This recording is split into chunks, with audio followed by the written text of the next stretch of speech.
You're watching South Asia Newsline, and here are the top stories we are tracking for you on Tuesday, the 21st of January. India likely to boost purchases of US oil and gas after Trump's announcement.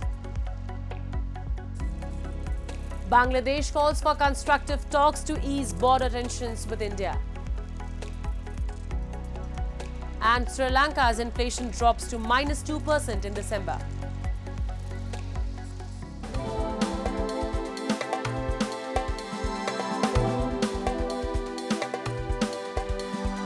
And now for all the details.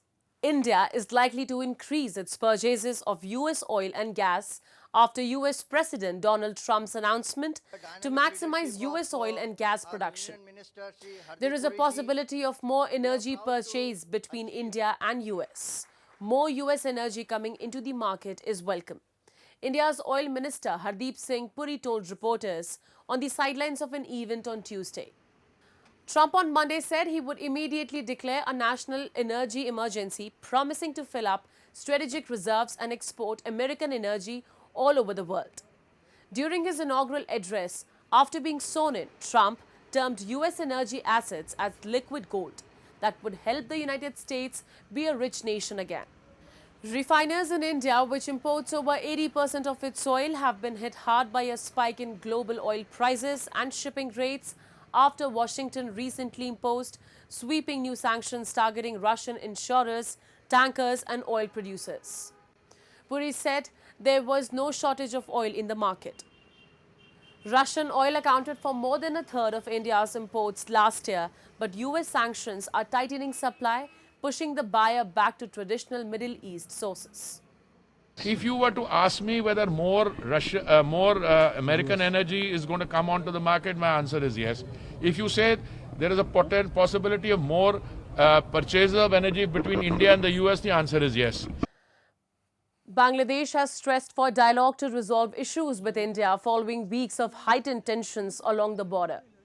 According to reports, Bangladesh's Ministry of Foreign Affairs said that the country firmly believes that any issues should be resolved through constructive dialogue under the framework of existing bilateral agreements to maintain peace along the border. This comes as Dhaka has raised objections to India's fencing project along the border with Indian territory, calling it unauthorized and that it undermined the spirit of bilateral cooperation. New Delhi has conveyed that it has observed all protocols. India has maintained that it remains committed to ensuring crime-free border and to stop illegal migration. Ties have been particularly soured since Mohammad Yunus took charge of the interim government in Bangladesh. There has been tussle over Bangladesh ex-PM Sheikh Hasina, who has taken refuge in India, while Dhaka wants her deportation. Moving on, the degree college in Pakistan-occupied Jammu and Kashmir is facing a growing threat from land mafia encroachment, disrupting the educational environment. But the authorities have failed to address the issue. A report. The ground of the degree college in Pakistan-occupied Jammu and Kashmir's Chinari has become the latest battleground for land mafia. The absence of a boundary wall around the college ground has allowed encroachment by powerful individuals. हमारा जो ground है degree college Chinari का, इसका boundary wall ना होने की वजह से सैयद मर्दान अली शाह ने कब्जा किया और वहाँ पर नाजायज पिलर लगाए। ना माफिया कब्जा हम मंजूर नहीं करेंगे। लिहाजा ये बच्चे आप देख रहे हैं कि जब तक ये महकमा माल यहाँ पर डीसी और ईसी साहब यहाँ नहीं पहुँचते तो हम ये हड़ताल कभी ख़त्म नहीं कर सकते। लिहाजा ये हमारी आने वाली नस्लों का मुस्तकबिल है। हम भी यहाँ से पढ़कर जाएंगे, किसी ओहदे पर पहुंचेंगे, हमारी आने वाली नस्ल भी यहीं से पढ़ेगी। The students are adamant in their stance, insisting that the encroachment be dealt with immediately, emphasizing that this is not just about their education, but the future of generations to come. इस पे कई बार हमने सुना कि इस पे कब्जे हुए हैं। ग्राउंड को जो 2-3 फुट कोई ना कोई महल्लेदार या जमींदार वहाँ का उम्मीदवार यानी कि इस ग्राउंड पर कब्जा करता है। लिहाजा 8 फुट का रास्ता ये इंतजामिया ने छोड़ा है इन महल्लेदार जो लोग यहाँ पे रहते हैं इनके लिए, और इससे ज्यादा कब्जा हम होने नहीं देंगे। Students have expressed frustration over the deteriorating environment at the college, calling for immediate action from the administration to secure the ground and restore a peaceful learning atmosphere. हमारे कॉलेज का जो माहौल है ना वो बहुत ख़राब है। हमारे कॉलेज का जो ग्राउंड है उसका माहौल बहुत ख़राब है। गाड़ियाँ वगैरह इसी तरह अंदर आती हैं, हमें पढ़ाई में बहुत डिस्टर्बेंस पैदा होती है जी। तो ग्राउंड की हमें चार दीवारी करवा के दें। उसके अलावा ये जो पिलर लगाए हुए हैं लोगों ने, ये गैर मुतल्लिका हैं, तो इनका हमें फैसला करके दें। ये वाले पिलर नहीं लगाने चाहिए इधर। The situation remains unresolved, with the students continuing their protest until the government intervenes. The future of the college hangs in the balance. And the Taliban government in Afghanistan announced on Tuesday the release by the United States of an Afghan prisoner in exchange for US detainees, saying the deal was brokered by Qatar.